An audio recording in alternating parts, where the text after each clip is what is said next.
ወርቅ ግዙና ለልደቷ ስጧት ቲክቶከሮች ለነሱ ስጥ ብሎ ከዛ ያ ደግሞ እነማንን ያገኛል ከነ ቡቺ ጋር እንደምትቀራረብ ስለሚያውቅ በእነሱ በኩል እንዲደርስ ይደረጋል። ከዛ የታኩር መኪና ደግሞ ይሄ በእንትኑ ምናምን ነገር አለ አይደለ? ገባችሁ? ከዛስ ለቡቺ ስንት እንደተሰጣት ታውቃላችሁ? ለቤታ ወርቅ ሲባል ለሳራ ስንት እንደተሰጣት ታውቃላችሁ? ሳራ ባለ ገዛችሁ ልጄን ነው የምላችሁ 50 ሺህ ድርሃም ነው የተከፋፈሉት ሳራና ቡቺ 50 ሺህ ድርሃም ሱኒ እግዚአብሔር ነው የምልሽ የተከፋፈሉት ከመሲ ብርጅስቶን ጋር ቡቺ ለምን ነበር ለመጀመሪያ የተቀያየሙት? ወርቁ አይተነው ምን አዘዘ መሰላችሁ? መኪናው ለታኩር ሲደረግና ወርቁ ለቤታ ሲሰጥ አንድም የትግራይ ሰዎች ቪዲዮ ላይ እንዳይገቡ የሚል ትዕዛዝ አቀረበ። ምክንያቱም በእኔ እንትን ላይ ከተገኘ ስሜ ጥሩ አይደለም ማለት ለምን ያኔ በትግራይ ጦርነት ላይ ተሳትፎ ስለነበር እንደዛ። ከዛም ቡቺ ደግሞ ይሄ አማራውን ብቻ ሰብስባ ቪዲዮ ስትቀርጽ መሲ ብርጅስቶን ተቀየመች። ከዛም እኔ ታዝዤ ነው ምን ላድርግ አለች። ከዛም ብሩን እንዳይደርሰኝ ወይ ደግሞ ብር እንዳይሰጠኝ ነው ይሄንን ያደረግሽው ነው እንደዚህ ተብዬ ነው ብላ አስረዳች ማለት ነው። ሆነም ቀረ እግዚአብሔር ነው ብላችሁ 100 ሺህ ድርሃም ተሰጥቶ 50 ሺህ ድርሃም ቡቺ 50 ሺህ ድርሃም ሳራ የባል ጡረተኛዋ የባል ቅምጥ ያስቀመጠችው ሳራ ቅመሜ ነው ሳራ ቆሻሻ የምትባለው ወሰዱ ማለት ነው። ለጋሪ ሳራ አንቺ ቤት ታወደሻት አይደለም ያለቀሽው ጥቅም በሷ እንዳገኘሽ ስታውቂ ገብቶሻል። ዛሴት ማንም ከማንም ድረሻለ እየላካችሁ የምታሰድቡ ከሆነ ከጀርባ ንጹህ መስላችሁ አቁሙ። እማታቆሙ ከሆነ አስታጠቃችኋለሁ። ማንሽም ምንም አታነጭ። ሰማላችሁ? ዝም ያልኩት ዝም ማለት ስላለብኝ ነው እንጂ ማንንም ፈርቻ አይደለም። አትነካኩኝ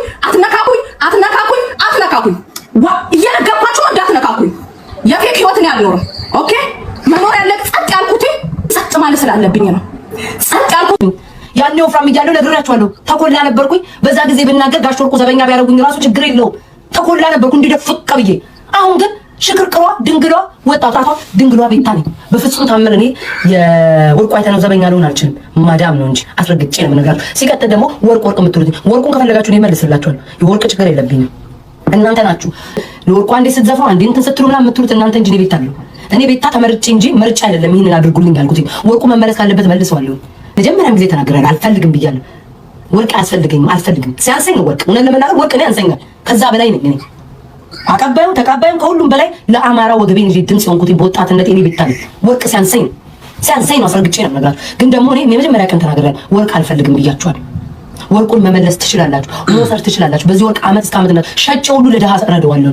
ምንም አባቱ ያመጣ ወርቁን ማንም ጋሽ ወርቁን ስለማከብራቸው ምናምን እንጂ ወርቅ ድሮ ሸጬ እያሳያችሁ ቪዲዮ እየቀረጽኩ እየሸጥኩኝ ለእርዳታ ውሎ ነበር። ግድ አይሰጠኝም። እኔ በቆሾ ቆምቦሬ የምደለል ሴት አይደለሁ። በነገራችን ላይ እንዴ ጌታ ሰው ስጦታ ሰጣችሁ አይደል? በቃ እኮ ተሰጣ። አመሰግንኩ እግዚአብሔር ይስጥልኝ ነው እንዴ አመስግኛለሁ። በቃ ተፋቱኝ። ትናንትና ሞት ዛሬ በእኔ ስም የበላ ሰው አላ ይብሉ እግዚአብሔር ይመልስላችሁ። በቃ ብሉ። በእኔ ስም የበላችሁ ሰዎች አላችሁ አይደል? የተባለው በቃ ይሄ እኔ ግን ተፋቱ። ስለ 50 ሺህ ድርሃሙን ልንገራችሁ። በአንገታችሁ ቢላዋ ይግባ፣ በአንገታችሁ ገመድ ይገባል እንጂ እኔ የበለጠ ልጅ ብሞት የማከብረውን ሰው ስም ጠርቼ አላብራራም። ብሞት አልኳችሁ።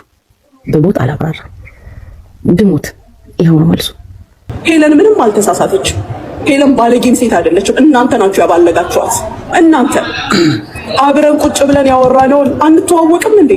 አብረን ቁጭ ብለን ያወራነውን ወሬ አቀናብራችሁ መልኩን አስቀይራችሁ ራሳችሁን ለመሸፈን ራሳችሁን ለመደበቅ። ይሄ ደግሞ የሰው ወሬ ማቅረባችሁ ሰነዳችሁን የሸፈነ ከመሰላችሁ ፉል ሰነዳችሁ ከነ ምስክር ያለኝ ሰው ነኝ። ዝም ብለን አብረን ስንኖር አትፈታተኑ። ጥሩ ነገርን በመጥፎ ለመቀየር ለመሸፈን የምትመጡ ሰዎች ሳሪን እንደዛ ስታደርጉ ቤታን እንደዛ ስታደርጉ ዋላችሁ። ሚኪን ይዛችኋል ቀጠላችሁ። እኔ ጋር ስትመጡ ደግሞ ትላንትና የ10 ሰው ገንዘብ ተመለሰ ሲባል በመማር በኩል የመጣ እግሩ በሽተኛ የሆነ ልጅ አይሆንም በራስ በኩል ሰው ተካ ስለተባለ እያስለቀሳችሁ ላካችሁት። ሜሴጁን ልኳል። ናና ያሉኝ ሁሉ ስለካዱኝ ብሏል። ያው ማፈሪያዎች አንቺም አታኖሪኝም። አንዱ ነገር ልንገራችሁ። ጋሽ ወርቁ አይተነው ለእናንተ የቆሮ ጓደኛቸው 50 ሺህ ሰጠን፣ ተራቀማሽ ሰጠን፣ ትራንስ ሺህ ሰጠን፣ ስማን ሺህ ሰጠን ምናምን 4000 ታውቂያለሽ። 4000 በተሰጣችሁ ሰዓት በደንብ ጉዳዩን ታውቃላችሁ። እከሌ ያወራ አራታችሁ ሞረኞች ናችሁ። እከሌ ያወራች እኔ በደንብ ስለማውቃቸው ከማንም በላይ በደንብ እኔ አላወራው 4000 ሞረኛ ነሽ። ምን ልታመጭ ጆከር ይሄን አለ የሰውየውን ስም ካሁን በኋላ የትም ቤት ላይ እንዳታስነሱ። አራታችሁ አራታችሁም በአንድ ትንስሽ ነው የነበራችሁ። በአንድ ምላስ አንድ ሰዓት ላይ የበላችሁ ሰውን ስታዝጉ የነበራችሁ እኔ ከዞርኩባችሁ በጣም አስቀይማችኋል። አራትሽንም አስቀይምሻለሁ። አንቺ አንቺን አንጠልጥያለሁ። ብትፈልጊ ተስማሚ፣ ባትፈልጊ ከዚህ በኋላ ወርቆ አይተ ነው ብላችሁ ስም አንሺ። በስህተት የሚሆን በምንም ወርቆ አይተ ነው ብላችሁ ስም ያነሳሽ እኔ ይኸውላችሁ እናቴን እድሜያችሁን እንድጠሉና ሚዲያው ብሽቅ ብሎ እንዲበላሽ ነው ማለት ነው። ራሳችሁ ስራችሁና የተለያየ ነገራችሁ ነው የሚበላሽው። እውነታው ይሄ ነው። አራትሽም አንድ ላይ በዚህንሽና በእነዚህንሽ ከሌለ እንረዳለሁ አትርዱ። በቃ ሐሜተኛ ናችሁ አራታችሁ። እንደዚህ አይነት መግማማት ለሰውም በጣም ያስጠላል። ሰው ያለውን አካፍሎ መብላት ማለት እናንተ ጋር እኩል መሆን ነው። ከእናንተ ጋር ጫማ መለካካት ነው። ከእናንተ ጋር እኩል መሳፈር ነው። በዝቅተኛ ቤት እየሄድሽ ያላቸውን ስላበረከተ ምንም በግልጽ እኮ እዚህ ወጥቶ እኮ መስጠት የገዛ ገንዘቡን እኮ ነው የሚሰጠው። ከሌለ ሰጠው ከሌለ 50 ሰጠው ከሌለ ወጥቶ በግልጽ መስጠት የሚችል ሰው ነው። ምንድነው በዚህ ልክ የምትለቃለቁና የምታለቀልቁ? ሰርታችሁ መብላት አትችሉም? ሐሜተኛ በጥልቅ እንዴት እንዳስጠላችሁ።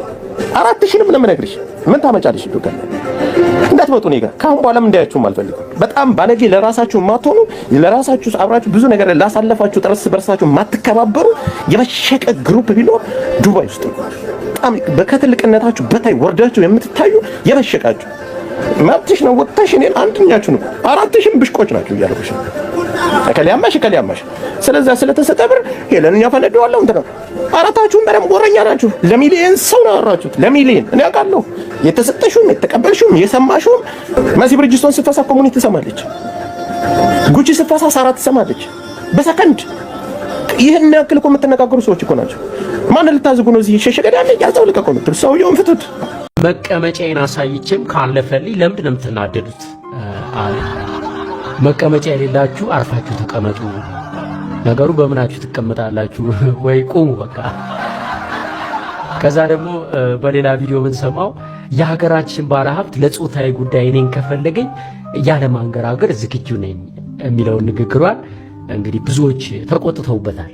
ግን ለካ እሷ ታይቷት ነው ማስታወቂያ እንዳሰራት በሚዲያ አይተናል። እንግዲህ ባለሀብቱን በአደባባይ ክብራቸውን የሚነካ ንግግር መናገሯ መጥፎ መስሎን ነበር።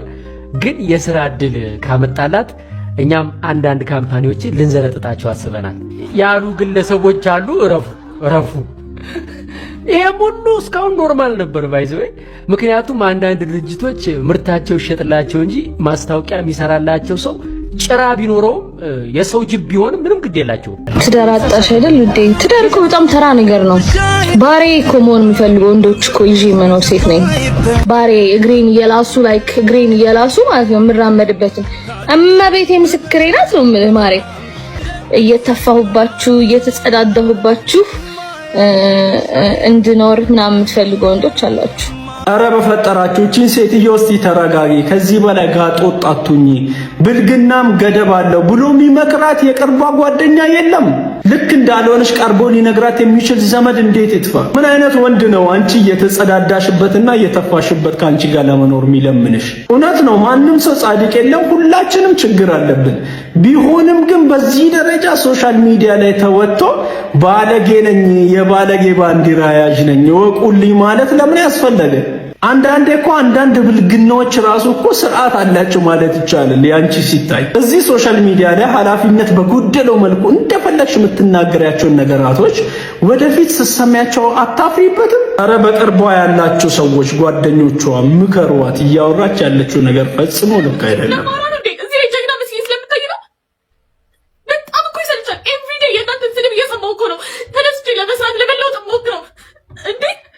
እኔ እኮ የሚገርመኝ ምንም አታመጡም፣ ምንም አይመጣም፣ የፈለጋችሁትን ተናገሩ እያላችሁ ስትሳደቡ፣ ሰዎች ደግሞ እንዲሰድቧችሁ በር ስትከፍቱ የነበራችሁ ሰዎች ራሳችሁ በከፈታችሁት በር ስትሰደቡ እንዲህ የምታለቃቅሱት ነገር ምንም አይገባኝም።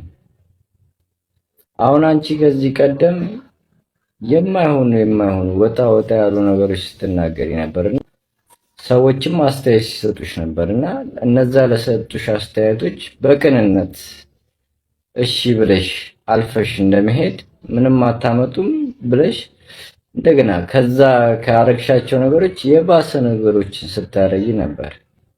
በከፈትሽላቸው ቦይ ሰዎች አንቺን አታክ ሲያረጉሽ ነበር። ባይገባም በስድብ በምናምን የተለያየ ሪያክት ሲያደርጉብሽ ነበር። እነዚህ ነገሮች ተጠራቅመው ነው ዛሬ እንደዚህ ለመነፋረቅ የዳረጉሽ። መነፋረቅ ምንም አይሰራም፣ ምንም አይጠቅምም። ሰዎች የሚሰጡሽን አስተያየት ብትቀበዩ የተሻለ ነው። በተለይ ለመልካም ነገር የሚሰጡሽን አስተያየቶች ተቀበለሽ ብታልፊ የተሻለ ነው። ከዛ ውጪ ይሄ የሰጣ ገባው ምንም አይሰራልሽም። የሰጣ ገባው መጨረሻ ምን አገባችሁ ምን የማያገባችሁ እንደዚህ የመባባሉ መጨረሻ እንዲህ ላይቭ ላይ መተሽ ከመነፋረቅ ውጪ የሚጠቅምሽ ነገር የለምና ስርዓትሽን ያዢ። ስርዓትሽን ከያሽ ማንም ስርዓቱን የያዘ ሰው ላይ የሚደርስ የለም። የኔ ሪያክት ማድረግ እንዴት ነው? ላይክ ይቅርታ ጠይቂ ምናምን እንደዚህ እንዴ? እኔ ሀና ይወድልኛል እንዴ? ቀን በቀን የእንትን ልጅ የተዋልኩ ወሰደብ ይወድልኛል እንዴ? እንዴ ማን ነው የኔን ስነ የሚያየው? እዚህ ላይ ወጥቼ ስለማወራ ነው እንዴ? እዚህ ላይ ጀግና መስዬ ስለምታይ ነው? በጣም እኮ ይሰልቻል። ኤቭሪዴይ የእናንተን ስድብ እየሰማሁ እኮ ነው ተነስቼ ለመስራት ለመለወጥ ሞክረው እንዴ።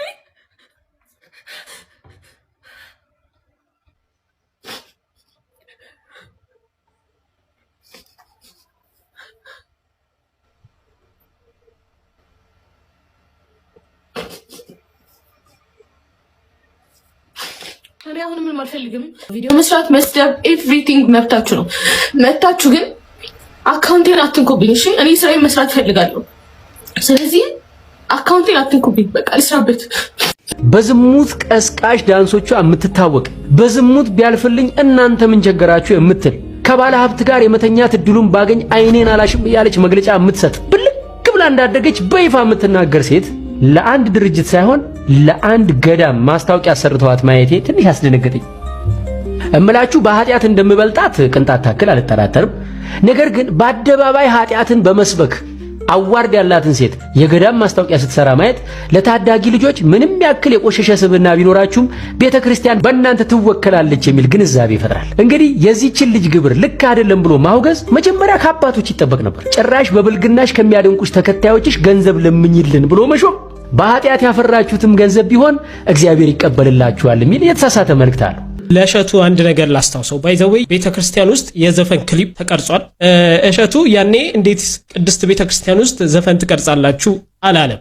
የተለያዩ ዘፋኞች የቤተክርስቲያን አውደ ምሕረት ላይ ቆመው መዝሙር ዘምረዋል። ያኔም እንዴት እንደዚህ ይደረጋል ብሎ የተቃወመ የለም። ዛሬ ግን የሆነች ልጅ የገዳም ማስታወቂያ ሰራች ብሎ እንደዚህ አይነት ትችትን ሲሰጥ አየሁት። እናንተው ናችሁ እኮ ሁሉም ሰው በእግዚአብሔር ዓይን እኩል ነው ያልከው።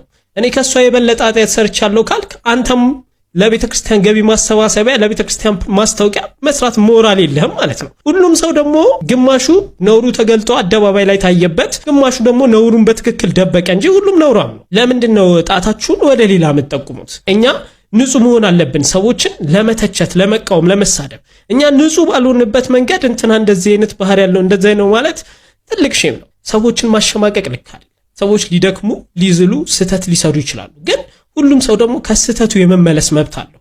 እዛው ስህተቱ ላይ እንዲቆይ እዛው ስህተቱ ላይ ብቻ እንደሚቀር አድርጎ እነሱ እንደ ቆሻሻ መቁጠር ተገቢ አይደለም። ሁሉም ሰው ሁለተኛ እድል ካገኘ ይለወጣል።